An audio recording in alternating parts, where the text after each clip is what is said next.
For the next 7 days, I'm giving up all technology. No phone, no laptop, no internet. Nothing. Why? Because I have this sinking feeling that my phone is actually ruining my brain. I feel distracted, anxious, and I can't even sit through a movie without checking it. Is this normal? Is this just modern life? Or have I let these glowing rectangles take over my mind? There's only one way to find out. I'm going completely offline for a week to see what happens. Day one already feels weird. Like, really, really weird. I woke up this morning to an actual alarm clock, which I haven't used since probably 2008. The silence was the first thing I noticed. No notification dings, no podcast playing while I brush my teeth. Just quiet. And my hands, they don't know what to do with themselves. It's like a phantom limb. I keep reaching for my pocket, expecting to feel my phone, but there's nothing there. But honestly, the first day was just a weird adjustment. By day 3, things got scary. So, the first 48 hours were, in a word, brutal. My brain felt like a caged animal, pacing back and forth, desperate for a hit of dopamine. I didn't realize how often I used technology to escape boredom, until boredom hit back with a vengeance. I found myself just staring at the wall. Seriously, just sitting on my couch, looking at a blank wall, because I had absolutely no idea what else to do. My muscle memory is so trained that I'd walk into the kitchen, think, I wonder how to make a perfect pour-over coffee, and my hand would immediately go to my pocket to Google it. And then nothing. It was frustrating and, honestly, a little embarrassing.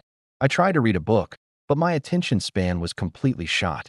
I'd read a paragraph, and my mind would drift, thinking about what emails I might be missing or what was happening on social media. I went for a walk, but instead of enjoying the scenery, I was just thinking about how I'd normally be listening to a podcast or music. It felt like I had forgotten how to just be. The constant urge to consume, to scroll, to be stimulated was overwhelming. It was a physical craving, an itch I couldn't scratch. It made me realize that my relationship with technology wasn't just a habit. It felt like a full-blown addiction. And going cold turkey was a shock to the system I was not prepared for. But then, as the second day came to a close, something unexpected started to happen. After the initial storm of withdrawal, a strange calm started to settle in. Without the constant buzz and glare of a screen, my brain finally slowed down. It was like a computer that had too many tabs open for years finally getting a chance to reboot. The world started to come into focus in a way it hadn't before. I started waking up earlier, not to an alarm, but naturally, with the sun. The mornings felt longer, calmer.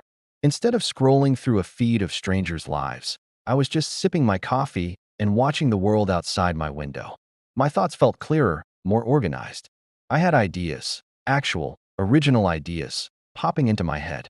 So I grabbed a notebook and started writing them down. And I just kept writing. I filled an entire notebook in just a few days, something I haven't done in years. My creativity, which I thought had dried up, was flowing again. I cooked elaborate meals just for the fun of it, following recipes from a dusty cookbook instead of a 5-minute video. I found myself having longer, more meaningful conversations with people. When I went to a coffee shop, instead of putting headphones on and disappearing into my laptop, I actually talked to the barista. We had a real conversation. It felt so simple, so human. I was more present, more engaged with the world right in front of me. It was like my senses were dialed up to 11. Food tasted better, colors seemed brighter, and the silence I was so afraid of at first now felt peaceful. It was a genuine reset. Okay, let's be honest. It wasn't all sunshine, journaling, and deep human connections. Around day 5, things started to get complicated. The reality of living in a hyper-connected world without any connection started to hit hard. I missed important messages from friends trying to make plans. I missed work emails that were probably time-sensitive and now piling up into a mountain of stress I'd have to deal with later. I even missed a family member's birthday because my calendar, my reminders, everything lives on my phone. There was this gnawing anxiety that I was letting people down, that I was falling behind, that the world was moving on without me. One evening, it was raining, I was stuck at home, and I felt this profound sense of isolation. All my friends were probably texting in a group chat, making jokes, sharing memes, and I was completely cut off. It made me realize that for all its faults, technology is a lifeline. It's how we organize our lives, how we maintain relationships, how we work. There's a reason it exists. It makes life easier, sometimes too easy. It's a tool, and trying to live completely without it in this day and age felt less like an enlightened choice and more like a self-imposed handicap. The digital detox started to feel less like a reset and more like a breakdown. Was this whole experiment a terrible idea? On the last day, as I prepared to plug back in, I felt a strange mix of excitement and dread. I couldn't wait to reconnect, but I was also terrified of falling back into my old habits. And sitting there, with my phone and laptop still turned off, I realized something important. Tech isn't the enemy. My habits are. The problem wasn't the phone itself. It was my mindless, compulsive, undisciplined use of it. The problem was picking it up every 3 minutes for no reason. It was scrolling social media until my eyes burned instead of reading a book. It was watching YouTube tutorials for things I could easily figure out myself. This week wasn't about proving that life is better without technology. It was about proving to myself that I could live without it, that I am in control, not my devices. So from now on, I'm keeping my phone, but not my dependency on it. I'm going to set boundaries. I'm turning off most of my notifications. I'm going to schedule time to be offline every single day. I'm going to use technology as a tool, not a pacifier. This experiment wasn't a failure or a success. It was a diagnosis. And now I have a prescription for a healthier digital life. So what's the verdict? Was living without technology for a week worth it? Absolutely.